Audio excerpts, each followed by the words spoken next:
Welcome to the End of Life Conversations podcast. I'm Reverend Wakil David Matthews. And I'm the Reverend Mother Ana Luisa Armendariz. In this podcast, we share people's experiences with death and dying, whether it's grief and loss, or joy and celebration, all things related to the end of life. We so enjoy all our insightful and passionate guests who generously tell their stories with compassion and wisdom. So let's get started.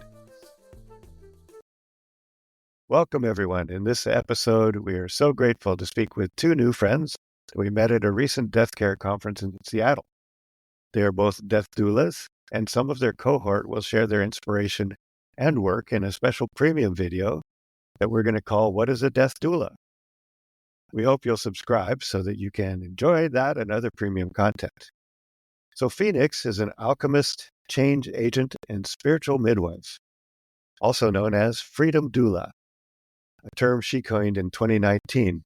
She's passionate about both personal freedom and collective liberation. Her practice is approached from a multidisciplinary lens, weaving ideologies from areas such as transpersonal, depth, and cultural psychology.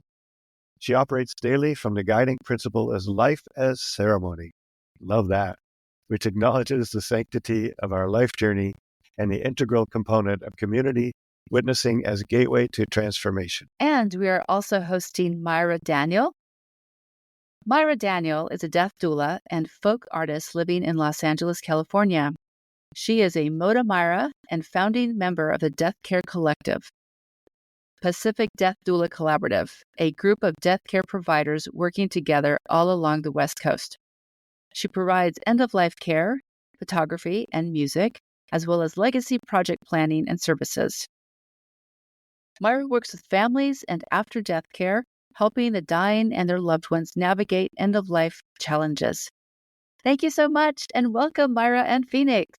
Yeah, so good to have you both. Glad you're here. Yeah. We always like to start out by just asking when you first became aware of death. So why don't we start with Phoenix and have you just give us an answer, what you want to talk about with that, and then we'll let Myra tell us what her first experience with death was. Sure. My first experience with death was with I guess he would be considered my great uncle. He was my favorite uncle in the whole world. And I remember, not really having an idea he died of cancer. And I first became cognizant of what death was when I saw his body laying for the wake. There was something that was so profound to me. I think I was, an adolescent, no more than 10. But I remember just watching and just the eeriness, but the beauty, the bittersweetness of the peacefulness that I imagine that he must feel. And so it perplexed me and it haunted me, but it also captivated me at the same time because I didn't know what to make of that. And right. From that point on, it's something that has always been a part of my psyche, my spiritual development. I used to have dreams about it as a child. And one of my biggest fears when I was younger was dying in my sleep because I thought I would be like my great uncle. But that has, been a seed that really started and has blossomed into something so much of a driving force in my life at present. Beautiful. Beautiful. Thank you. Mm-hmm. Myra? I think a lot of people first learn about death because of their pets. It's a way children first come in contact with it. And we had pets the whole time I was growing up. So, and we lived a lot of times in very rural areas. So death is kind of just something that happens. I had a collie that was hit by my school bus that was picking me up. Oh. An entire busload of school children watched my collie get hit by the bus they were in. And that was the first time I think that I really grappled with this concept that death is a large thing, that it impacts other people, So I was about 5 then, but I think truly, when I truly would say I experienced a first death was my grandfather passing, who was like a father figure to me. And I found myself sitting on the porch steps, comforting my uncle, that was just my natural role even then. So I think pets is probably the first place I encountered death. and started to understand the enormity of it. But in terms of like experiencing a death, I would say it was my grandfather. Wow. Yes. Pets and family members seem to be our first like connective story to death, doesn't it? Yeah, over and over. Yeah. Over and over. So each of you, if you could tell us how these stories of death have impacted the story of your life. What has become of you because of that initial like awareness? Phoenix, you go. I'm okay with ping-ponging. You can go. Well, I think so. The way that I came into being a doula is, I grew up, I'm a Gen Xer. I grew up in the 80s. I was a teenager, and in the early 90s in college. And I think that our generation was just kind of desperate and displaced. I experienced a lot of people around me who committed suicide.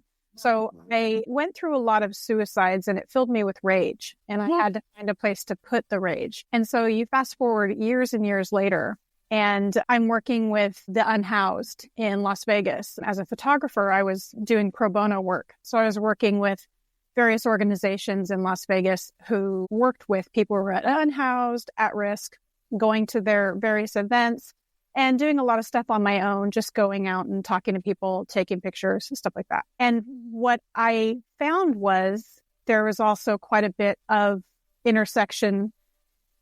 Suicide is happening on the streets, but also just illness, just really desperate situations of untreated illness, whether that's mental health or actual physical disabilities, physical ailments like cancer. People are untreated and left untreated, and nobody cares. And that filled me with rage. I think, honestly, the way I transmuted that into becoming a death doula was I didn't want to put my rage somewhere. What I wanted to do instead was find a way to turn it into care so that people would not so that I could do something, even if it was small things, that contributed to maybe they'll have a slightly better day today. And over time, watching the different people who were dealing with things like cancer and MS while living on the streets made me start to really think about how can I provide care for people who are dying in a more fundamental and physical way, in a way that actually did something. Taking a picture is great because it can raise awareness, but I wanted to be actively in the work. Yeah, perfect. Thank you. Beautiful. Beautiful. Yep. Yeah. Phoenix, what's your story? Yes, I'm ready. And I got chills. So many Yeah. points, Myra. And I think I see so many threads of connectivity, which is really beautiful, again, and why we were drawn together in the first place. Like you, I grew up, and I think something that really was impactful was witnessing premature death. I lived in the inner city, and so like one of the most impactful things that I saw was we had a neighbor across the street who was murdered over $5. My mom had students who were murdered and killed. I had friends, and same thing. I was devastated living in the inner city and witnessing profound grief in these communities with no way to process them. And so, again, as a child who grew up in the middle of the LA riots, I witnessed also a lot of other Columbine. There were all of these things that were also happening collectively and on a larger scale that really impacted like my idea of what it means to be in care of community. And so that, really is how I channeled my social activism work. I was a part of many grassroots organizations, really where we envisioned our whole line was about how do we go and move the line from just surviving to thriving and how do we use our actions as an expression of our love for humanity, instead of just being angry. So, I got burned out in the realm, obviously. I had to leave that work. It was devastating for me being on the front lines and, protesting every week, for something new. And I got sick physically. And so I'm like, this is not helpful. How can I be more helpful? And so it was really something that galvanized me more than I realized was the pandemic, the global pandemic, and the civil uprisings. That is really what made me say, I need to channel this energy into caring for the community because we are not, as a society, very apt in dealing with death. And so this massive, these deaths of desperation with the opioid crisis and all of those things really propelled me to finish my degree in school. But also that's what made me turn inward and to answer the soul calling of doing end of life work as well. Talk about chills. Yeah. Both of Thank you. you. Yeah, both of you. Just really, thank you so much. Isn't she fabulous? Oh, yeah. Yeah. Stop it. So are you. Yeah. We tend to find lots of fabulous folks on here. Thank you so much. We do. Yeah. We always say we're the luckiest people. Every Monday, we're like, "What's not the most amazing?" Fun.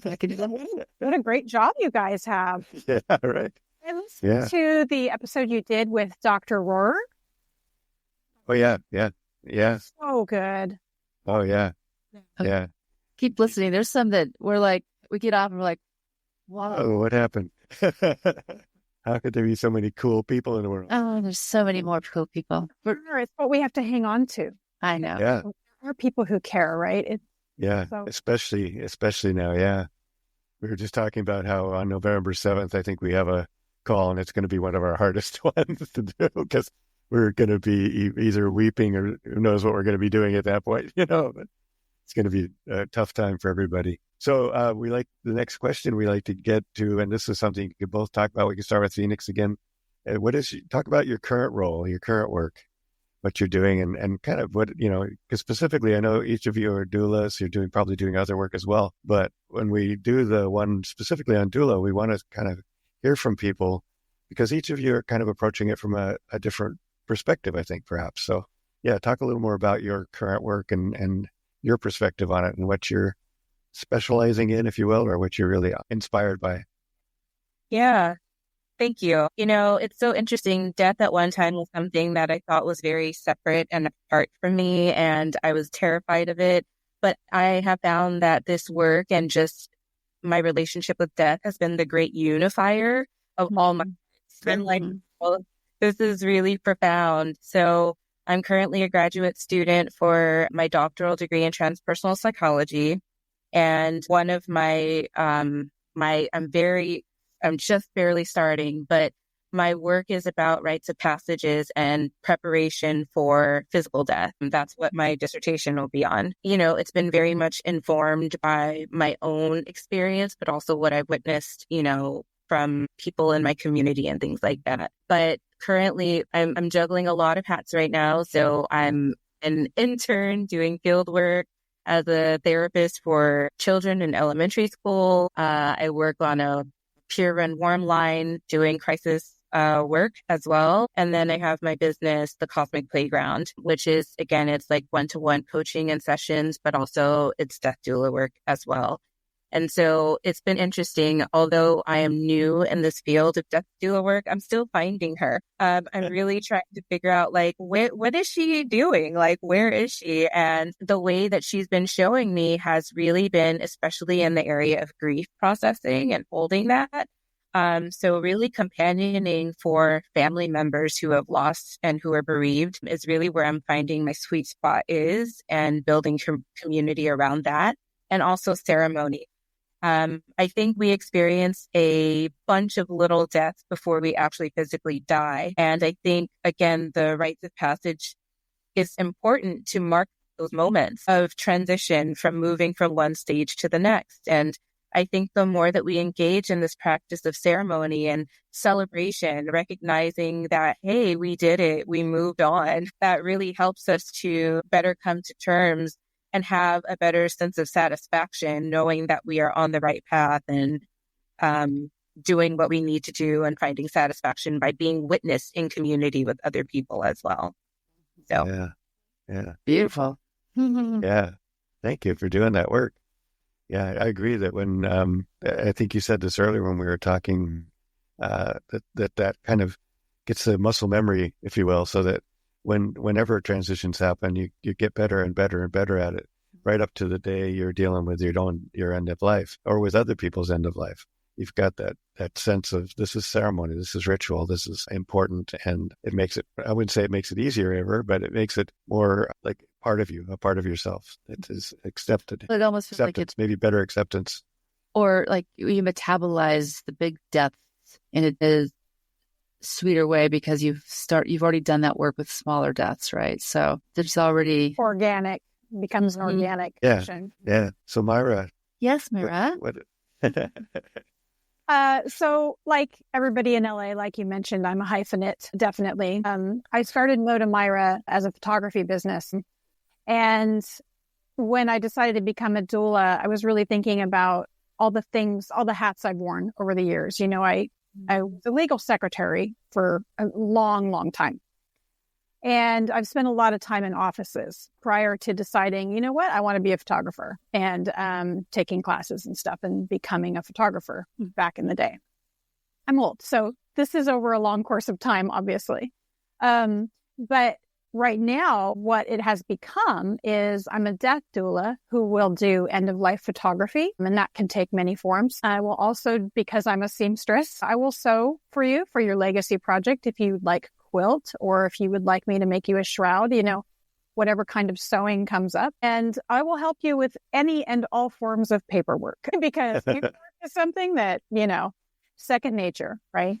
I'm a musician, so I will help you with music for your ceremony, or I can record a song for you if there's a special song you love. So I wear a lot of hats, but I wanted to find a way to put them all into the work of helping people at the end of their lives. So that's kind of what it's become, an amalgamation. Yeah. I love that. And I feel like we're all doing that, actually. All of us are trying to figure out our way to, support and show our gifts and be in the capitalist world. So, yeah.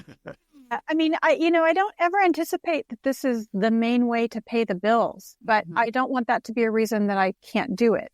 Right. So I would like for those other things to be there just simply so that I can keep doing this work. Yeah. That's important. Thank you.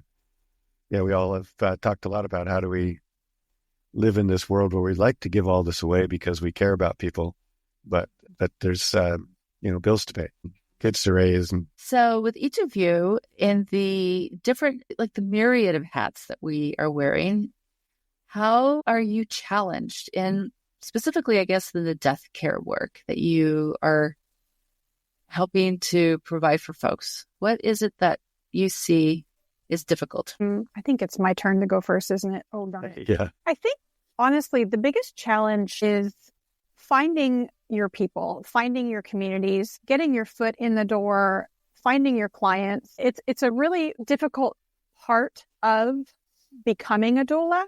Once you are a doula and that starts to happen, I think it takes a long time. But as it starts to happen and you start to get more regular clientele, I think the biggest challenge for me is, you're always walking that line between it's a very intimate experience. You're dealing with people who are perhaps uncovering demons they've never faced before. You're sitting at the bedside while they talk about things like deep regret, or, you're dealing within a family structure that is incredibly non-functional, and you're trying to navigate those waters. So it can trigger you, I think, because everybody walks into everything that they do with their own baggage, right? So I think one of the biggest challenges is making sure that you are walking alongside them and not in the muck. They cannot throw you a life raft. So I think it's really important that you are the life raft. And so all the work that you have to do within yourself, right, and within your community to make sure you're shored up, to make sure that you're the one that is lifting and holding, as opposed to, whoa, I'm just going all metaphor today. But, you want to walk alongside. And there's a reason. Inelda is where I got my doula certificate. And I think there's a reason. That's one of their kind of signals to the world, is to walk alongside. And I've really taken that to heart. I think it's incredibly important. And I think it's that ongoing work that you have to do as a doula to make sure you are not wading into the mud, because it's not like you just decide how you feel about things and that's it. Right. Every single death is different. Yeah. So, yeah, I think it's a big challenge. Yeah. Thank you. Well said. Phoenix. Yeah, I love this question. I've got lots of gripes. I think this is an industry that is also running against a time clock in every sense of the word, with clients with, and I recognize sometimes that, again, time is not the enemy at all, but I think at times you might feel constrained by time. The way that you have to move so quickly and instinctively, and this to serve people effectively is really something that's really interesting. I think what I've run into is the disjointed nature that Myra was talking about, this disjointed nature of systems that we're navigating between all the time, whether it be medical, whether it be societal. There are not really a lot of resources for people. Like we said, we want to provide affordable care, but do a lot of people have disposable income that they can provide? So how are we supplementing that? In insurance, all of these things. And again, the medical industry has a lot of, like we've run into a lot of blockages in that sense, when it really could be so simple if there was this, like, I guess, integration of our practice into that field for sure. Say that again? A symbiosis, right? Absolutely. Absolutely. Yeah. And so, again, I do believe that there's an extreme amount of work that you have to do as a doula yourself, because, again, each and every death that you go through, every process that you're experiencing, you arrive new, different every time. And sometimes there's not always the space and the time to integrate all of those lessons because of how quickly you're running against something. And so I really do think having the community and the spaces to actively process those things, like we really don't walk alone either when we're serving nor when we are, like, tending to each other in community as well. I have found that since joining our group and our collaborative, I feel so much more generative. That's what I was saying. This work is so much more life affirming because of how we are all working together and how we can contribute together versus when I was on my own. My practice was stagnant. I really got overburdened because I'm like, I really have to do everything. After graduating, I really felt like I was at a loss. And so much of my energy was scattered, not focusing on my skill set, but like trying to make a name for myself so that I could get business. Yeah. So there was just so much, again, like I said, I didn't feel like I had enough time to even dedicate to my craft. So having that way of sharing the burden with other people to do that work for you, that's really all my dream is just to keep creating this because it's better for everyone.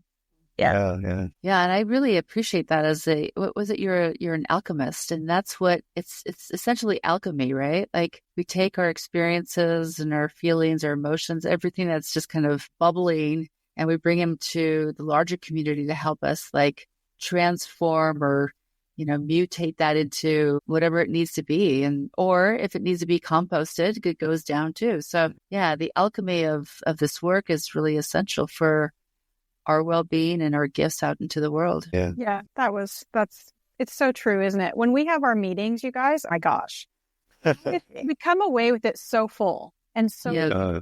I love that. I have to say, I was at a hospice center for 7 years, and that was one of the things that we did not have. And I mean, maybe it's changed at this particular hospice, but we were never, we were told, like, because of HIPAA, we were never allowed to talk about any of these interactions we had with any of these people who we served, right? And so, but there was never anybody to like talk about it with. So they made very clear, like, you're not going to talk to your husband about this or your friends, or like every year they would drill this in, and it just feels like what a poverty mindset too, right? Because these are gifts that we keep pulling out to give forward. All of us need to hear stories in order to, get, our craft can be honed. And without sharing, we don't know, we're all inventing a wheel essentially every time if we're kind of working with clients in a bubble. So that is such a gift. I'm really hoping that actually moves bigger to bigger spaces, right?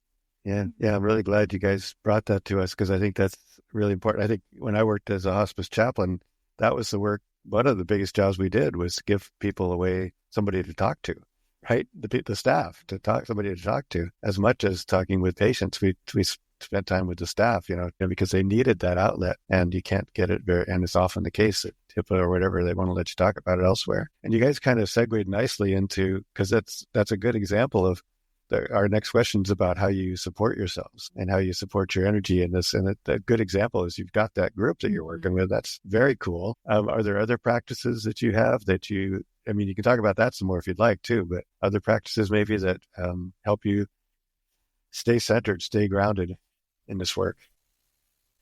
Phoenix sisters. So community is really like my anchor. And I think about that as I'm growing into aging. I think multi-generational relationships are so like healing to me, having, this like multi-directional like relationships, being a mentor for young ones, but also being mentored back by them, and also vice versa with elders. Again, it's that same thing with rites of passage. I think we are not training ourselves and we are not training people up into these next stages. And these relationships provide a pathway in order to do that. Building and growing and sustaining community is a really big thing for me. But also for me, again, spirit is not something that is separate from me. It's just like, it's everything and it anchors me. And so, I find ways to bring spirit and to be thankful for spirit in everything that I do. So when I wake up in the morning, it's like a prayer to my Odi, which is like my spiritual head. I pray to the water when I'm in the shower so that I'm a clear vessel and that I am poured into every day and that I'm a source.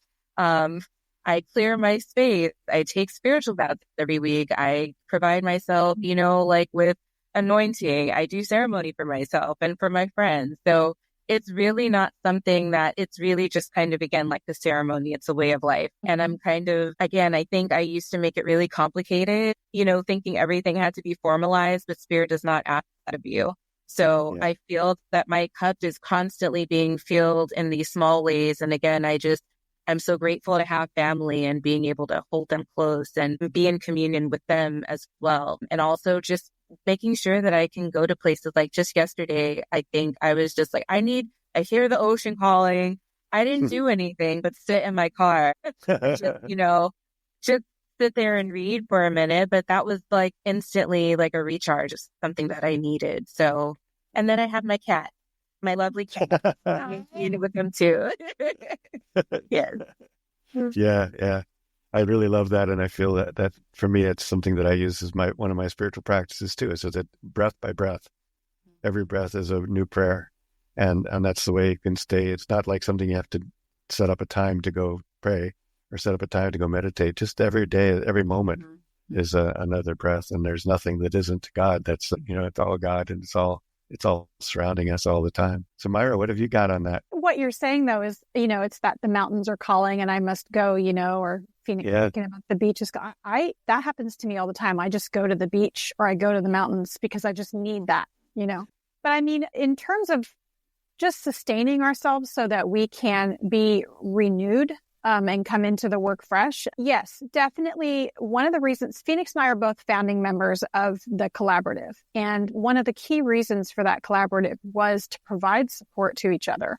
Mm-hmm. We have other folks who are doing the same work as us, who we can talk and share stories with in a very, very private way and still glean information from each other and emotional support, professional support. But we also, both Phoenix and I belong to the Threshold Choir, which is, are you guys familiar with Threshold? Yeah. Yeah. Good. Phoenix, I'm just staring at you right now. Just FYI, anchor today. So, but the Threshold Choir, since you guys know what it is, we both belong to that. We sing it. One of the jobs of Threshold is to sing at bedside, but it's really those rehearsals are a communion for us. So when we go to those rehearsals, we always come away with that sense of communion and wholeness that is quite beautiful. But for myself personally, it is definitely, my recharging is definitely music, and I'm a creative. So generally it's a creative pursuit. And my heart and soul is my home. My children, who are 27 and 24, they spend a lot of time with me. They're wonderful. And, I have a husky, I have a dachshund, and I have a cat. So, I mean, And I'm quite the introvert in reality. So I will literally not leave my house for 4 days sometimes because I'm, recording a song and hanging out with my kids and my pets. So home is Great. very recharging for me. Yeah. What? Yeah. She has a stunning voice, by the way, Myra. I hope you can share. Stunning voice. Yes. There's an episode you should check out with Kate Schuyler, which is she's a writer for the Threshold Choir, and she's been doing it in Oregon. So check that one out. But yeah, great. Yeah. So each of you, what do you feel? What frightens you most about the end of life? Did you say frightens? Yes, frightens. Whose turn is it? Myra, you just go. I'm always going to say, Phoenix, you go first. Honestly, not a lot frightens me about it. Really, I've been in death spaces since I was a child in a lot of ways. So I've seen a lot of different ways that people die as well. So I don't know that I have a lot of fear around death at this point, but I do worry about some things. I worry about what my children will be left with in terms of what legacy have I left in them. So I worry about stuff like that, I think, but I don't have fear around it. And honestly, they're grown adults now, and I see the humans that they are, and they're going to be okay. I feel really solid about our communication, that they know how loved they are. So I don't know that I have fears, really. I think the continual thing is the quest Right. to leave behind good, to be a net positive on the world. It's more like a drive. It's a drive. Yeah. Yeah. Love that. Yeah. I have kids, and I have kids in that age range myself, and and I feel the same way. I know that they know what's right and wrong, and what's good and bad, and they know what love is about, and how to be beloved people and compassionate people. And I've done all I can do, and if it's time for me to go tomorrow, then they'll know what to do. Yeah. They'll be okay. They'll be okay. It'll be fine. Yeah. Right. Exactly. Yeah. Yeah. Phoenix, anything you want to share about that? Yeah. I'm also a mom to a 19-year-old. And so naturally, a lot of my questions are about legacy. That's a really big thing. But similar, I'm I am so in awe. I love my girl. She's incredible. And I know I really am. I'm just really proud of this human. And I feel that settledness. Again, I mean, she's in college right now. And again, I tell her all the time, I'm there's a piece of me that's out there in the world, that it's really hard to be a mom and to allow you to live. But also I always feel this peace and this settledness, knowing who she is and that she's navigating in the world, and allowing her to come to me now has been really instructional in that way of making me to feel more secure in her being okay. So I think the biggest thing is leaving life unfinished, doing things I don't want to leave this life unfinished at all.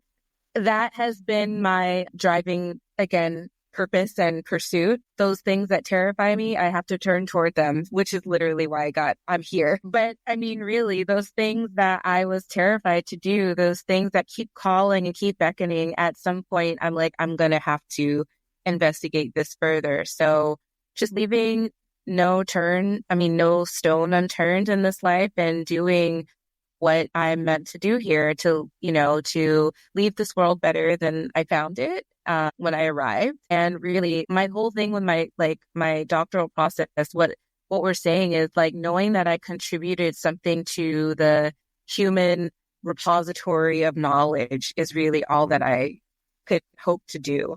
And if that means, leaving a legacy of love in the hearts of the children and the people and the clients and things that I serve, then so be it. Yeah. It's wonderful. Thank you. Very good. So lovely. Yes, Wakil. Yeah, we kind of need to sum things up here. And so we always like to finish with asking if there's anything that you wish we had asked you that you'd like to share with us. Anything that we didn't ask that you'd like us to know about? No, but there is something we were saying a while back, and it did bookmark in my head. We were talking about, was it Phoenix? Were you the one that was talking about the storytelling?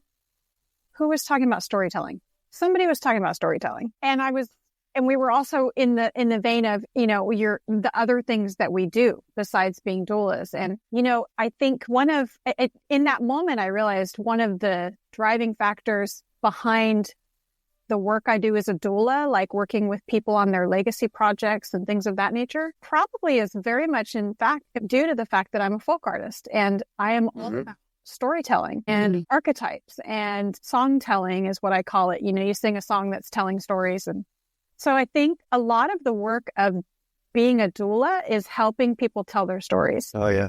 I think I just connected that thread right now, that kind of through line of, it's just everybody needs to be heard. It's so precious to me that I get to help them be a conduit, Right. Well, and Myra, with that, the other piece that you offer is the stories of other experiences to normalize the experience that people are having.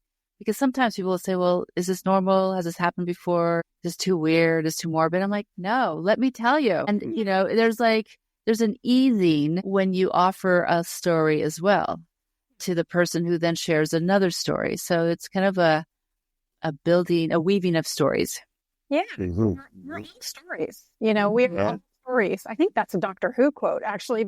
We are all stories. And so it's just lovely to be able to help people to either figure out what their story is, because sometimes, right, or to just get it out there so that it can be left behind for others. Beautiful. Yeah. Phoenix, anything you'd like to share that we didn't talk about yet? Or last edition? Yeah, I think last word. No worries.